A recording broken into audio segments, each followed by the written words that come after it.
अध्यात्म विज्ञान कोई धर्म या संप्रदाय नहीं है, ये स्पिरिचुअल साइंस है जो कुदरत के कानून पर आधारित है। ये विज्ञान पूरे ब्रह्मांड के सभी रहस्यों को उजागर करता है और जीवन के सभी पहलुओं को समझने के लिए एक नई दृष्टि देता है। इसी को आर्ट ऑफ विजन कहते हैं, दुनिया को देखने की एक नई दृष्टि, जो अध्यात्म विज्ञानी परम पूज्य स्वामी श्री कमलेशानंद जी के निर्देशन में सनातन सत्य का अनुसंधान कर हमारे जीवन को प्रकाशित करे। जय सच्चिदानंद। और अभी थोड़े दिन पहले हमारी जो बात हो रही थी, तो उसमें एक आप्त सूत्र में लिखा था कि नींद में भी आप परिश्रम यानी कि पुरुषार्थ कर सकते हो। अब सोचा जाए तो नींद यानी इनएक्टिव मोड, आप बेभान अवस्था में हो या कोमा में हो, तो उसमें परिश्रम या पुरुषार्थ किस तरह किया जा सकता है? सबसे पहली बात यह है कि पुरुषार्थ को परिश्रम नहीं कहते हैं। आध्यात्म में पुरुषार्थ को, परिश्रम को परिणाम कहते हैं। मन का परिश्रम, वाणी का परिश्रम और काया का परिश्रम, तीनों परिश्रम को आध्यात्म विज्ञान में परिणाम कहते हैं जी। और भाव को पुरुषार्थ कहते हैं, जो इनविजिबल है, बाहर दिखता नहीं है। वो भाव लाइव प्रतिष्ठित आत्मा करता है। तो जब आप इनएक्टिव हो जाता है, शरीर सो जाता है या अनकॉन्शियस होता है, तो शरीर तो इनएक्टिव हो जाता है। मगर इनएक्टिव शरीर होना वो तो उदय कर्म है, वो बात तो जाना वो भी उदय कर्म है। मगर भाव मन जो होता है उसको तो नींद नहीं आती है, वो तो नॉन फिजिकल है। बात आपकी बोलने में सही लगती है। तो वो नॉन फिजिकल है, फिजिकल नहीं है। इसीलिए वो पुरुषार्थ करते हैं, करते भी है और कर सकते भी है कोई भी प्रकार का। ज्ञानी, आपने सुना होगा, दादा भगवान के बारे में भी सुना होगा या और ज्ञानी के बारे में भी सुना होगा कि रात को हमारा पुरुषार्थ ज्यादा होता है, क्योंकि जब दुनिया सो जाती है तब हम जागते हैं। जागने का मतलब आंखें खुली रखना वो नहीं है, जागने का मतलब ज्ञान दर्शन में वो जागृत हो जाती है।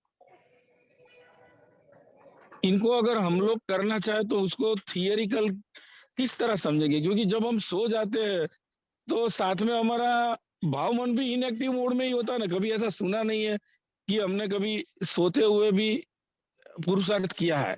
ये सोचने में, बोलने में सही लगता है, बोलने में भी सही भी है कि भाई आपका बॉडी है वो इनएक्टिव मोड में है, लेकिन जो भाव मन भी इसके जब तक ये नहीं है तो जब तक ये नहीं है। इसीलिए हमारे शास्त्रों में भी द्रव्य मन और भाव मन दोनों को अलग बताया है।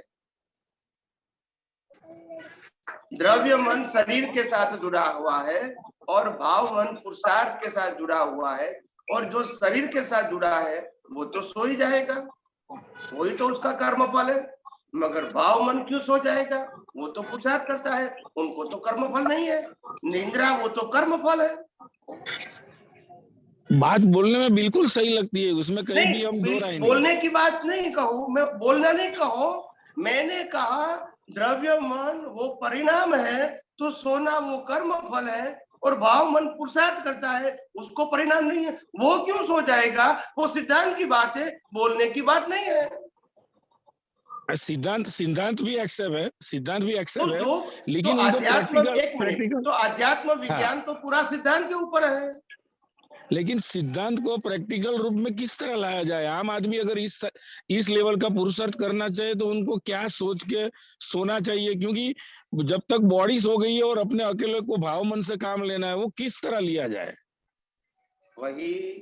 वही ज्ञानी पुरुषों ने अपने जीवन में बताया है कि आप खुली आंखें भी दुनिया से अलिप्त रह के पुरुषार्थ कर सकते हैं, मन वचन काया से मुक्त रह सकते हैं। अगर खुली आंख से रह सकते हैं तो बंद आंख से क्यों नहीं रह सकते हैं? एक दृष्टांत तो दो। नहीं, दृष्टांत तो हजारों हैं। जो जो जो पुरुषार्थ वाला भाग है वो परिणाम के साथ जुड़ा नहीं है, वो तो लाइन ऑफ डिमार्केशन आ गई, पक्की आ गई। अभी लाइन ऑफ डिमार्केशन में परिणाम वाला भाग है, सोना वो परिणाम है। एम आई राइट और रॉन्ग?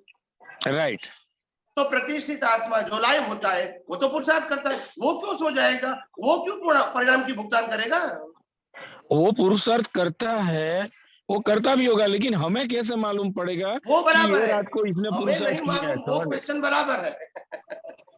चलो यही से बात बराबर है, बस बात तो यही है ना। प्रिंसिपल में डाउट होता है तो समझ में नहीं आता। प्रिंसिपल में डाउट नहीं है, उनको हम किस तरह समझे, बस बात यही पे आती है।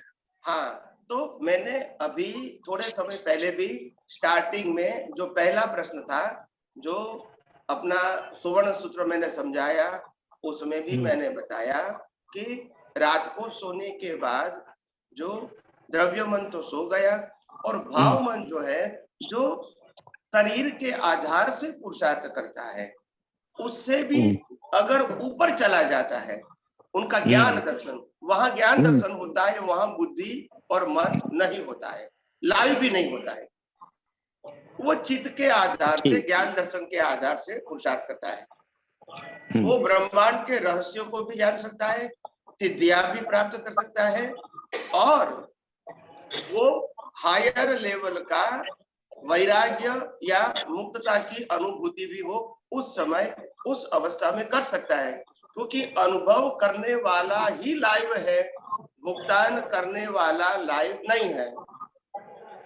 बात सही है। तो वही आज हम इस लेवल का करने वाला नहीं करेगा। नहीं, आज हम इस लेवल का पुरुषार्थ अगर नहीं कर सकते तो हमारी डिमांड है, क्योंकि हम आपसे बातचीत करते हैं, क्योंकि हमें इस लेवल का पुरुषार्थ है तो अगले जन्म ऐसी परिणति मिलेगी, ऐसा समझा जाए। नहीं नहीं नहीं नहीं, ये अवतार में भी कर सकते हैं। कोई देखो, कोई भी चीज, कोई भी इंसान के लिए इम्पॉसिबल नहीं है, मगर इसके लिए हमारा एफर्ट तो होना चाहिए, इंटरनल एफर्ट, नॉट आउटरनल।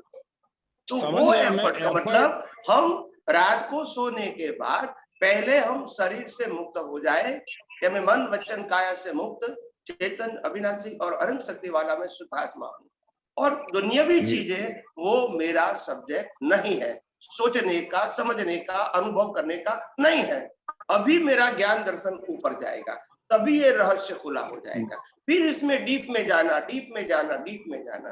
तो ये ज्ञान दर्शन का विषय है, ये माइंड, मन और बुद्धि का विषय नहीं है, ऊपर जाना। मैंने आंसर में भी कहा, मैंने आंसर में भी वही कहा।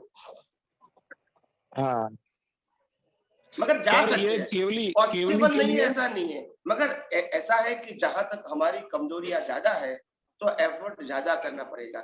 जैसे जैसे कमजोरी का मतलब अज्ञान की बात करता हूँ, कमजोरी का मतलब फिजिकल कमजोरी की बात नहीं करता हूँ। जितना जितना अज्ञान कम होगा आपका कॉन्फिडेंस बढ़ेगा और आप ऊपर उठ सकते हैं, रिलेटिव सत्य से ऊपर उठ सकते हैं, ज्ञान दर्शन से।